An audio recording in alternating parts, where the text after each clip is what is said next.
નમસ્કાર શિક્ષક મિત્રો તથા વિદ્યાર્થી મિત્રો, મારી યુટ્યુબ ચેનલ અતિકવારામાં આપ સૌનું હાર્દિક સ્વાગત કરું છું. આજે તમારા માટે લઈને આવી ગયા છે દ્વિતીય સત્રાંત કસોટી પેપર સોલ્યુશન. મિત્રો, આ વિડીયોની અંદર આપણે પેપરના તમામ પ્રશ્નોનું સોલ્યુશન જોવાના છીએ, જેથી કરીને તમે છેલ્લે કોમેન્ટ કરી શકો કે તમારા કેટલા માર્ક્સ આવ્યા. જો મિત્રો તમે પહેલી જ વખત આ ચેનલ પર આવ્યા હોય તો ચેનલને સબસ્ક્રાઇબ કરજો અને બેલ આઇકન જરૂરથી પ્રેસ કરશો, જેથી આવનારા તમામ ધોરણના અને તમામ વિષયના પેપરના સોલ્યુશનની નોટિફિકેશન તમને મળતી રહે. આ સાથે આ ચેનલ પર કેટલાક મજાના બાળભીને ગીત, સ્કૂલની અવનવી પ્રવૃત્તિઓ, એક્ટિવિટીઝ અને સાથે વાર્તાઓ અને બીજા ઘણા બધા મજાના વિડીયો મૂકેલા છે, જે આપ નિહાળશો. તો મિત્રો, આ વિડીયોને તમારા તમામ કોન્ટેક્ટ અને તમારા તમામ ગ્રુપમાં ફોરવર્ડ કરશો, જેથી દરેકને આ વિડીયોના લાભ મળી રહે. ધન્યવાદ. તારીખ 20/4/2024 વાર શનિવાર, ધોરણ 6 વિષય સામાજિક વિજ્ઞાનનું પેપરનું સોલ્યુશન જોઈશું. પ્રશ્ન નંબર 1, નીચેનામાંથી યોગ્ય વિકલ્પ પસંદ કરીને ઉત્તર લખો. પહેલું, મહાવીર સ્વામીની માતાનું નામ શું હતું? તો ત્રિશલા દેવી. બીજું, ગૌતમ બુદ્ધનું બાળપણનું નામ શું હતું? તો સિદ્ધાર્થ. ત્રીજું, મહાવીર સ્વામીનો જન્મ ક્યાં થયો હતો? તો કુંડગ્રામ. બરાબર છે. પ્રશ્ન નંબર 4 છે, જૈન ધર્મના પ્રથમ તીર્થકર કોણ હતા? તો કોણ આવશે? આદિનાથ કે પાર્શ્વનાથ? મિત્રો, આ તમારે કોમેન્ટ કરવાની છે. પ્રશ્ન નંબર 5, સિદ્ધાર્થનું પાલન પોષણ કોણે કર્યું હતું? તો ગૌતમ મહાપ્રજાપતિ. છઠ્ઠું, ત્રિપિટક ગ્રંથ કયા ધર્મ સાથે જોડાયેલ છે? તો બૌદ્ધ ધર્મ સાથે. સાતમું, જૈન ધર્મના કુલ કેટલા તીર્થકરો થયા? તો 24. આઠમું, કપિલવસ્તુના ક્ષત્રિયો કયા નામથી ઓળખાય છે? તો શાક્યો. હવે પ્રશ્ન નંબર 2 અ જોઈશું. નીચે આપેલી ખાલી જગ્યા પૂરો. અશોકના મોટા ભાગના અભિલેખોની ભાષા પ્રાકૃત હતી. બીજું, મૌર્ય ગુપ્તમાં પુષ્યગુપ્તે સુદર્શન તળાવનું નિર્માણ કરાવ્યું હતું. ત્રીજું, મૌર્ય ગુપ્તના વહીવટી તંત્રના નાનામાં નાનું એકમ એ ગ્રામ હતું. ચોથું, મૌર્ય વંશની સ્થાપના એ ચંદ્રગુપ્ત મૌર્યએ કરી હતી. પાંચમું, ચંદ્રગુપ્ત મૌર્યના અવસાન પછી તેનો પુત્ર સમુદ્રગુપ્ત મગધની ગાદીએ આવ્યો. છઠ્ઠું, મેગેસ્થનીસે ભારત વિશે ઇન્ડિકા શબ્દ નામનો ગ્રંથ લખ્યો હતો. સાતમું, અંગ્રેજ શાસનકાળ દરમિયાન ડીલહાઉસીએ ગ્રાન્ડ ટ્રંક રોડનું નિર્માણ કરાવ્યું હતું. આઠમું, ગ્રીક રાજા સેલ્યુકસને હરાવી ચંદ્રગુપ્ત 4 પ્રદેશો જીત્યા હતા. નેક્સ્ટ, ખરા ખોટા. પહેલું, મગધ સામ્રાજ્યમાં શ્રી ગુપ્ત વંશનો સ્થાપક હતો. તો સાચું. બીજું, આંતરરાષ્ટ્રીય વેપારી ગુપ્ત વંશની વિશેષતા છે. સાચું. ત્રીજું, ચંદ્રગુપ્ત બીજો ગુપ્ત વંશની સૌથી પ્રતિભાશાળી શાસક હતો. તો સાચું. ચોથું, કવિરાજનું બિરુદ ચંદ્રગુપ્તે મેળવ્યું હતું. તો ખોટું. દક્ષિણ ભારતના શૈવ સંતો અલવાર કહેવાતા હતા. તો ખોટું. છઠ્ઠું, હર્ષવર્ધન પ્રાચીન ભારતના છેલ્લા મહાન સમ્રાટ હતા. તો સાચું. સાતમું, કાલિદાસને ભારતના શેક્સપિયર કહેવામાં આવે છે. તો સાચું. આઠમું, ગુપ્ત યુગને ભારતનો સુવર્ણ યુગ કહેવામાં આવે છે. તો સાચું. પ્રશ્ન નંબર 3, નીચેના પ્રશ્નોના ટૂંકમાં જવાબ આપો. પહેલું, વેદો કેટલા છે? કયા કયા? વેદો 4 છે: ઋગ્વેદ, યજુર્વેદ, અથર્વવેદ અને સામવેદ. બીજું, પ્રાચીન ભારતમાં ખેતી કરવા, સિંચાઈ માટે કેવી વ્યવસ્થા કરવામાં આવતી હતી? તો નહેરો, કૂવા અને તળાવો પણ આવે. ત્રીજું, ભારતમાં યુરોપમાંથી કઈ વસ્તુઓ નિકાસ થતી હતી? તો મરી મસાલા, રેશમી કાપડ, બધી યુરોપમાંથી કઈ નિકાસ થતી હતી? ઇતિહાસવિદો કલાને કેટલા ભાગમાં વહેંચે છે? કયા કયા? તો નિદર્શન કલા, લલિત કલા. બૌદ્ધ ધર્મના સ્થાપત્યોમાં કોનો કોનો સમાવેશ થાય છે? તો સ્તૂપ, વિહારો, ચૈત્ય. છઠ્ઠું, પ્રાચીન ભારતમાં કયા કયા વિદેશી મુસાફરો આવ્યા હતા?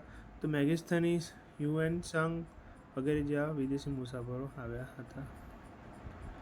નેક્સ્ટ, પ્રશ્ન નંબર 4 અ. પહેલું, પર્વત એટલે શું? તેના પ્રકાર જણાવો. તો જમીનની ઊંચાઈથી આશરે 800 મીટર કરતાં વધારે ઊંચાઈ ધરાવતા શંકુ આકારના ભાગને પર્વત કહે છે. કેટલી મીટર? 800 મીટર કરતાં વધારે ઊંચાઈ હોવી જોઈએ.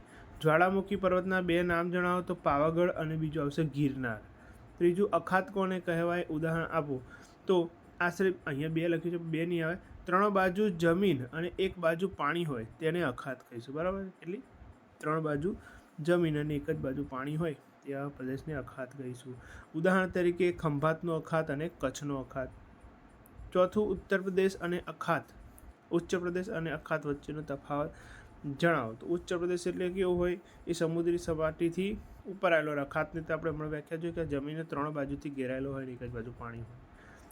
પાંચમું, ટાપુ એટલે શું? તમે તે ગમે તે ઉદાહરણ આપો. તો પાણીની વચ્ચે આવેલી જમીનને ટાપુ કહે છે. અંદમાન નિકોબાર ટાપુ અને લક્ષદ્વીપ આ ટાપુઓના ઉદાહરણ છે.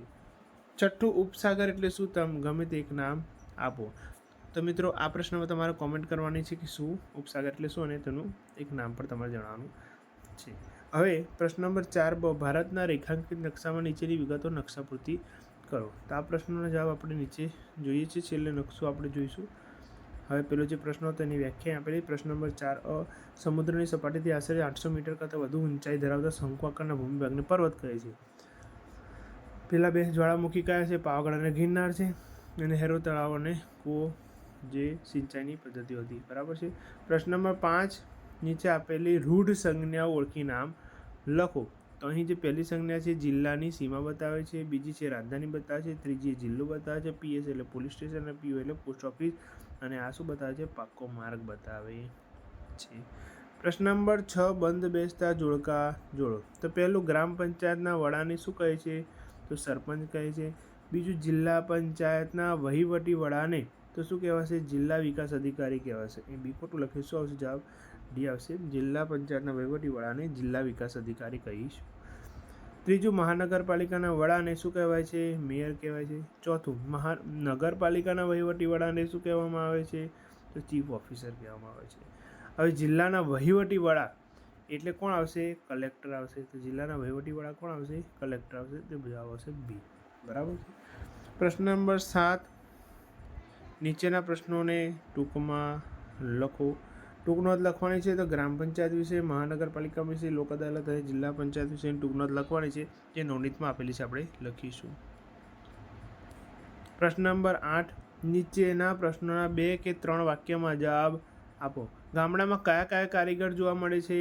તો ખેતી કરનારા, હળ ખેંચનારા, પછી મજૂરી કરનારા બધા કારીગરો જોવા મળે છે. સુથાર હોય, લુહાર હોય. બરાબર છે. બીજું, તમારા વિસ્તારમાં કઈ કઈ દુકાનો આવેલી છે? તમે ત્યાંથી શું શું ખરીદો છો? તો કરિયાણાની દુકાન છે ત્યાંથી કરિયાણું ખરીદું, કાપડની દુકાન છે ત્યાંથી કાપડ ખરીદીશું. બરાબર છે. આ સિવાય આપણે ચોપડીની દુકાન હશે અને દવાની દુકાન હશે. આ બધી દુકાનમાંથી આપણે જે જે વસ્તુ ખરીદતા હોય લખવાનું છે. તમારા વિસ્તારમાં થતા ખેતીના પાકો જણાવો.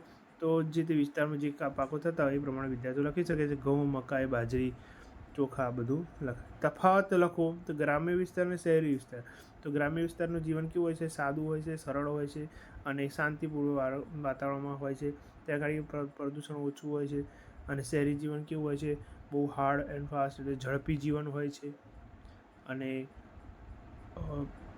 જીવન જરૂરી ચીજવસ્તુ મેળવવા માટે પણ બહુ જ તકલીફ પડતી હોય છે અને પ્રદૂષણવાળું જીવન હોય છે.